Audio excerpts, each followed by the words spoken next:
quite possibly the tensest experience I've ever had watching people eat chili. Welcome to ChuckyWatch episode 6. We're talking about Curse of Chucky today. Just a reminder, in case you haven't got the message yet, if you've never seen the Child's Play movies and you don't want them spoiled, these aren't spoiler-free reviews. So go away and watch them if you fancy. If you don't care about spoilers, stick around. Also, there are 5 previous episodes. Once again, I am joined by this handsome stalwart, this man's man, this woman's man, this man's woman, Matthew Watson, whose parrot is rather unusual. Your little pirate gig there sort of turned into my little mate, your little chum, one little mate, little barnyard pal. He's gonna be my friend to the end. Remember? This is the end, friend. We're talking about Curse of Chucky, which is reflecting really terribly on the camera, but never mind. Oh well. Curse you, son! Of Chucky. That was the last one. The franchise had another mini rebirth. Now, between Seed of Chucky in 2004 and Curse of Chucky's release in 2013, Universal and Rogue Pictures and various other studios associated with the Child's Play franchise wanted to reboot it, specifically remake it. I remember on a radio show I was co-hosting for years, we'd get pockets of news about it from time to time. We did film news, so it was, they're going to remake Child's Play and la la la, and they're talking to Brad Dourif about reprising the role. We were like, why would you do that? It's a remake. Don't reprise the roles. That's silly. That'll be like getting James Earl Jones back to play Mufasa in a live-action Lion King. Oh, wait, they are. There was sort of a wave of interest in remakes of those all mid 80s to mid 90s horror movies. Friday the 13th's first remake came out in 2009. Very good by all accounts. And there's another one on the way. There's a Halloween one. Halloween, Rob Zombie's Halloween. Now on Elm Street, which I have a soft spot for, but it's not a very good film. No, but I've got a spot for it because I like the take that they go for. It just hot takes. Doesn't literally. He's a burn victim. But Child's Play was one where I remember reading an interview. I don't know who it was with. It might have been the producer David Kirshner. It might have been Don Mancini. But I remember reading an interview back then in 2009. It was me. I see. Where they said you can't do it really because kids aren't into these sorts of toys anymore. You'd have to find a way around it. Well, like we talked about in the first Child's Play episode. In the inaugural episode. You'd have to set it in the 80s or find a different way to do it. Now, you could do it it was a collector's item. Just by collector. Cool. Well, that's not completely relatable to everyone because not everybody collects toys. So that doesn't really work. I don't know what you mean, Christopher. But also, if you're doing that, you may as well just do a sequel still. Yeah. You could set it, it's a museum of rare toys or a museum of urban legends and things like that. You could do that. So Don Mancini pressed on. And eventually it got Universal's ear long enough to say, look, you have a money-making franchise here that nothing is being done with, aside from remake talks. Yeah. Give me a smaller budget. A small budget. Tiny budget. Tiny budget. Give me a straight-to-DVD, Blu-ray and video-on-demand release, and I'll make you money. And Universal, in a move that's very rare for studios in general nowadays. Credit to them for taking this chance. Yeah, okay. Curse of Chucky was born. Curse of Chucky made back quadruple its budget within its opening week of being on sale. Mm-hmm. So it was a success. It's great. It's a smart call as well, simply because fans of Chucky want more of these movies, but they want to feel like it's worth their time, and it's not worth their time if they're starting again. So Curse of Chucky is a soft reboot in the sense that it's not told from Chucky's point of view anymore. No. This is the first movie since the first movie where another person is the main character. Chucky's just an element of the film. He's the antagonist, he's the problem. We have a new protagonist in the form of Nika, played by Fiona Dourif, who, much like her dad, is a phenomenal actor. If you've not seen Dirk Gently's Holistic Detective Agency, she's brilliant. It's worth watching in general, but the highlight I think is Bart, Fiona Dourif's character. She's just great. She's incredible, and she's, which is also a rare thing because she's sort of you know, not to sound like, you know, generalizing or anything, but like she is sort of, you know, Hollywood beautiful. Like, she's sort of, you know, you can imagine her being cast in sort of a drama or something. With that show, they've gone, no, you're going to play a character part, which I think was written for a man. I think Max Landis wrote that for a man. I can believe that. Yeah. And then they auditioned like various people, including Fiona Dourif, and went, no, she is perfect, and in she comes. But in this movie, she is the lead in this movie, but she is by no means sort of, you know, just the simple eye candy horror girl of sequels past in the franchises. Like, she's dealing with some horrible shit. Her mum is sent a mysterious package. So for starters, she's paraplegic. Mm-hmm. She lives with her mum, alone with her mum, and her mum obviously like sort of cuts her down quite often and makes her feel very belittled. Her mum dies mysteriously, seemingly falling down the stairs and impaling herself on a big pair of scissors shortly after a mysterious package is delivered of a brand spanking new looking good guy doll. And then the family come to grieve and make funeral arrangements. The sister arrives with her husband and their babysitter and their young daughter Alice, and the Reverend shows up.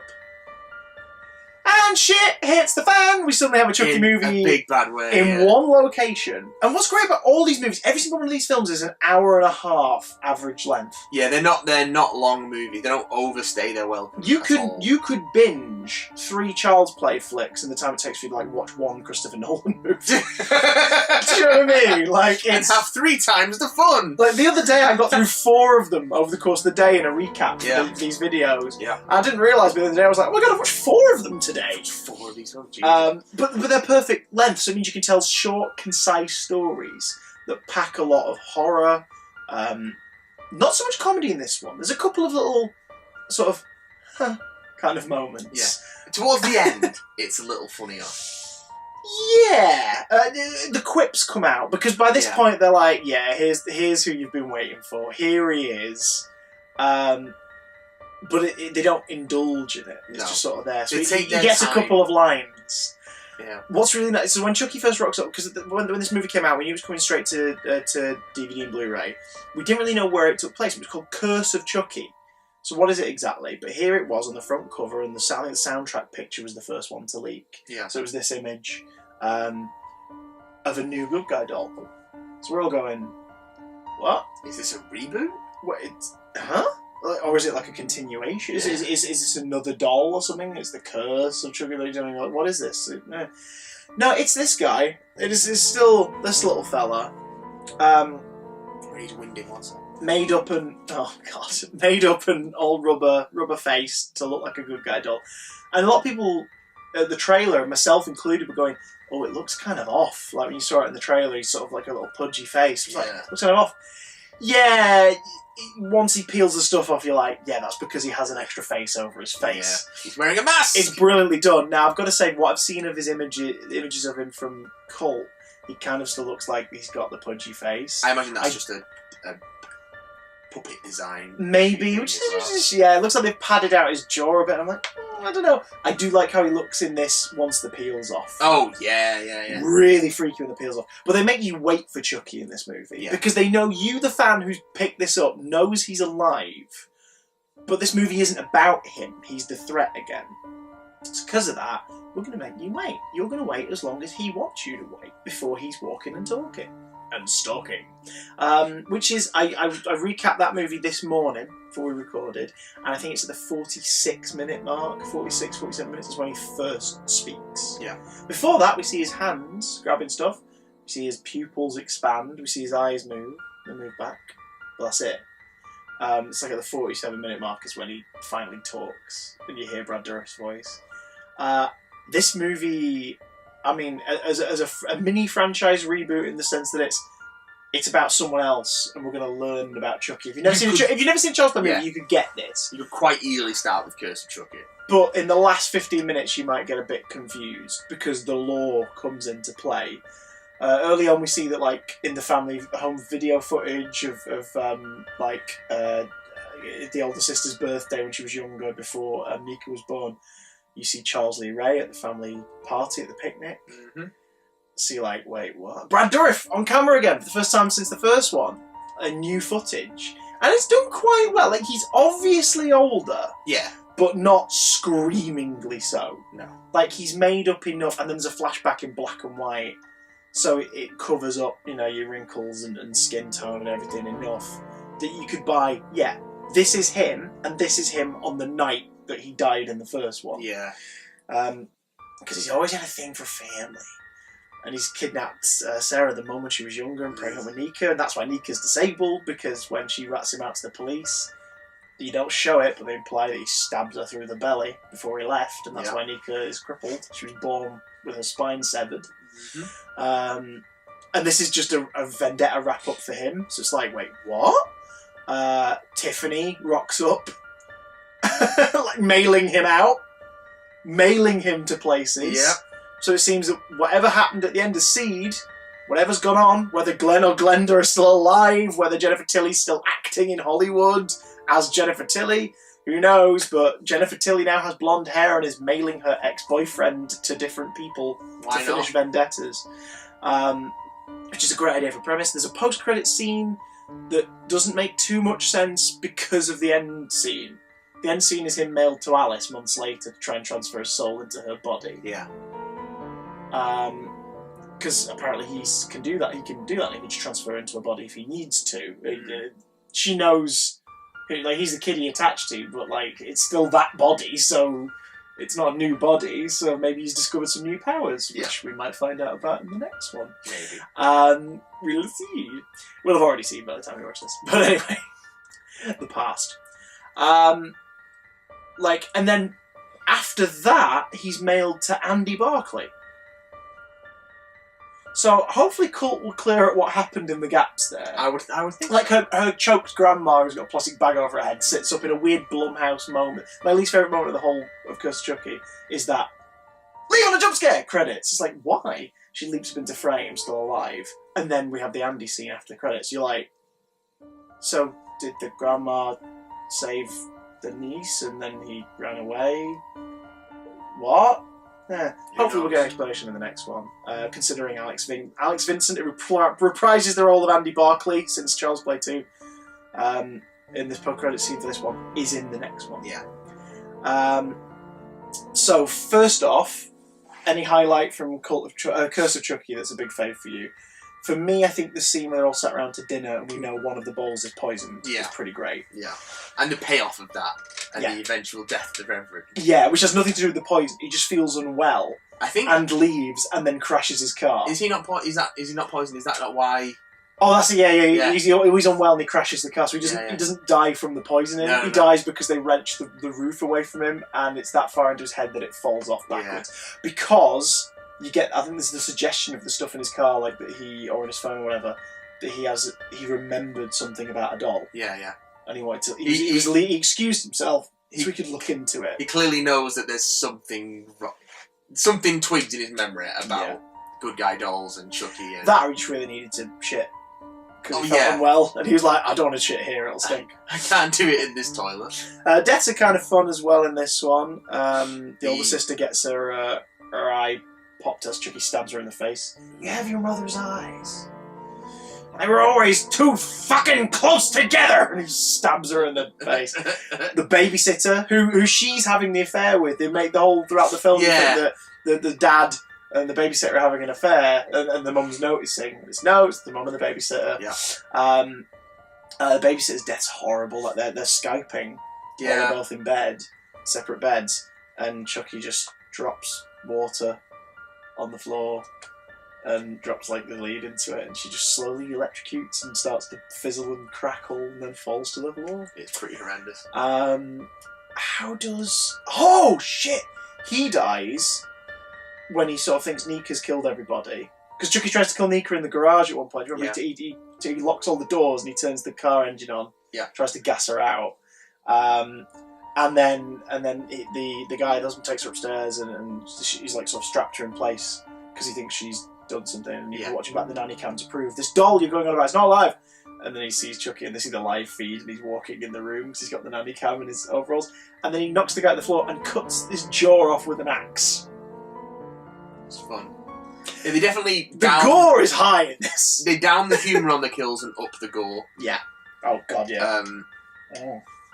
It's a nice switch. Not because the humour didn't work in the previous movie, just because it's different and fresh. This is also the first one where Chucky survives the events of the movie. Yeah. He's alive. Yeah. At the end of Siege, you get a button to suggest that something's going on, but like he was killed. The last we see him proper in Siege is dismembered. In this, he's taken away as evidence, and as she's taken away and put into psychiatric care for the possible murders of her whole family, she's screaming at the evidence table. Like, this doll's just sat there. Then the policeman who's been paid off takes the evidence away, gets his throat slit, just like in Bride of Chucky by Tiffany. And the saga begins again. So I think the chili scene's probably my favourite collective moment. It's just so tense, and then sets the tone for the rest of the action in that movie. What are you looking forward to about the 7th? Because we'll have watched it by the time you see, obviously, our video on number 7 tomorrow. Like, what are you expecting from Cult of Chucky? I am looking forward to just seeing where they take the concept of a vengeful Chucky and what they do with Andy and Theodore's returning as well. Nika's the main character, Nika's back, Tiffany's back, Andy's back. Yeah, just seeing it's a smorgasbord. Just seeing what they've got with all these ideas that they've had and all these toys they've got in the box. And seeing what they do with them, basically, and seeing how they throw them into each other in interesting ways, if they do. Hopefully they do. For me, it's the visuals. I'm looking forward. I obviously want to find out what the rest of the story is, but I'm looking forward to the visuals the most because the asylum she's moved out of, then she's moved into a different psychiatric care ward, like a lower security one. Yeah. And you've seen it in the trailer. All those corridors, all those rooms, all the clothing, it's white. You don't make everything white in a horror movie unless you're going to take advantage of that. You're going to make it very messy. So I'm interested to see what they do visually with that. Because, once again, Don Mancini's directing. He directed Curse of Chucky, which, out of the 2 I've seen so far, this is, I think, the best film out of the 2 he directed. Yeah. Seed of Chucky was a very good-looking movie, but like this is the better movie. Yeah. Be interested to see if Cult tops it. Can't wait to watch it. If you like Curse of Chucky, were you introduced to the franchise with this one? Did you just spot it in Asda one day and went, "Oh, why not?" Bought it. And did you then go back and see the others? Let us know down below. We'll see you tomorrow for our chinwag about Cult of Chucky. Ta-ta. Bye.